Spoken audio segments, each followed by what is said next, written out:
Salut tout le monde et bienvenue dans cette revue de presse. On démarre avec une petite danse, c'est celle de l'Argentine face au Brésil. Olé se fait un malin plaisir de chambrer la Seleção ce mercredi après la démonstration de l'Albiceleste qui a battu le Brésil 4-1 dans la nuit. Une victoire encore plus savoureuse pour l'Argentine après les chambrages répétitifs des Brésiliens, notamment Rafinha qui avait allumé la mèche avant la rencontre. Le Brésil est au cœur des critiques, surtout parce qu'il a subi sa pire défaite depuis le fameux 7-1 en 2014 face à l'Allemagne lors de sa propre Coupe du Monde. Marquinhos lui-même a parlé de honte, à tel point que l'avenir de Dorival Junior est remis en cause. En Argentine par contre on savoure ce succès, Rafinha est évidemment cité partout dans la presse, qu'il nous respecte ont clamé les Argentins. D'ailleurs il y a eu une embrouille directement sur la pelouse entre Nicolas Otamendi et l'ailier du Barça. Par le moins lui a lancé le défenseur de Benfica qui n'est jamais le dernier pour se frictionner avec ses adversaires, encore plus quand ceux-ci commencent à chambrer. Côté sportif c'est une victoire d'autant plus savoureuse pour l'Argentine qui avant même de jouer a décroché son billet pour le Mondial 2026 où elle défendra son titre.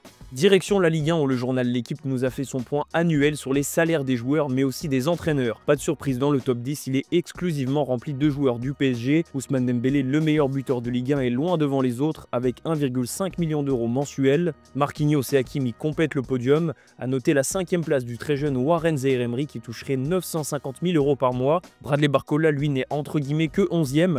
Un chiffre qui a son importance parce que l'ailier du PSG à la cote, selon Bild, de la visite de Vincent Kompany au Parc des Princes pour le classique, pourrait s'expliquer par la présence de Barcola dans les rangs parisiens. Le Bayern apprécie le profil de l'international français. On revient sur les salaires. Du côté de l'OM, Pierre-Emile Højbjerg et Adrien Rabiot sont les mieux payés, avec 500 000 euros par mois, juste devant Ismaël Bennacer, la recrue hivernale. À Monaco, l'équipe souligne bien que l'absence d'impôts pour les joueurs étrangers peut justifier des salaires qui semblent moins importants que dans d'autres clubs. Un mot sur les coachs, Luis Enrique est loin devant tout le monde avec son million d'euros mensuel. Roberto De Zerbi lui est à 550 000 euros, soit plus que tous ses joueurs, ce qui prouve le sacrifice financier réalisé par l'OM pour l'attirer. Paulo Fonseca complète le podium et justement du côté de l'OL il y a encore des économies à réaliser, précise le quotidien. En témoignent les gros revenus de Lacazette, Tolisso ou encore Matic. On file en Angleterre, un pays où Trent Alexander-Arnold ne devrait pas faire de vieux os. Cette fois on sait que c'est vrai, titre le Daily Star. Sauf rebondissement de dernière minute, le latéral droit de Liverpool devrait s'engager avec le Real Madrid. Il a donné son accord et comme il sera libre de tout contrat, il n'y aura pas besoin de négociation entre les deux clubs. D'ailleurs, Marca confirme que l'international anglais n'est qu'à un pas du Real. Une bonne nouvelle pour le club espagnol qui doit un peu innover à ce poste en l'absence de Dani Carvajal toujours blessé. Lui aussi sera libre cet été, mais pour l'instant il est le man of the moment.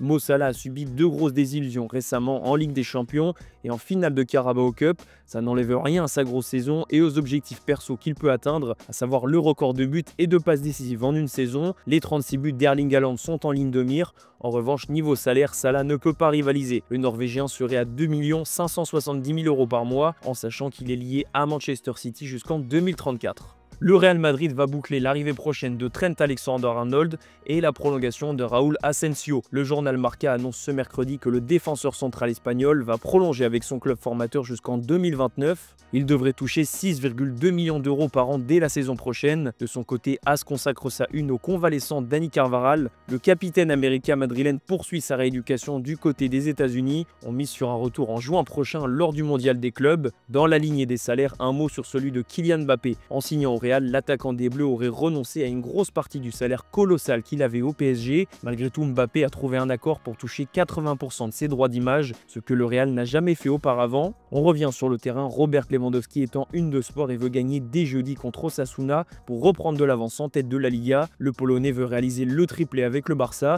à l'image de Dani Olmo qui lui aussi a affiché ses ambitions. On boucle la page Espagne avec les revenus de Diego Simeone qui ont baissé de 30%. Heureusement pour le coach de l'Atlético, ça ne change rien en classement, il reste l'entraîneur le mieux payé au monde. On file en Italie où l'argent trône aussi. Simone Inzaghi pourrait recevoir un joli cadeau comme l'annonce la Gazzetta dello Sport. D'après le journal italien, l'entraîneur de l'Inter Milan devrait toucher 1 million d'euros de prime en cas de scudetto pour les Nerazzurri. Petit rappel, l'Inter est actuellement leader de Serie A avec 3 points d'avance sur Naples. Autre bonus éventuel, 6 millions d'euros qui seraient débloqués si l'Inter Milan réalise un triplé historique comme en 2010. Simone Inzaghi sait ce qu'il lui reste à faire. Gianpiero Gasperini, lui, ne touchera pas 6 millions d'euros de bonus. En revanche, il pourrait changer de banc de touche la saison prochaine. L'AS Roma cherche déjà son futur entraîneur et le coach de l'Atalanta Bergame arrive tout en haut de la liste.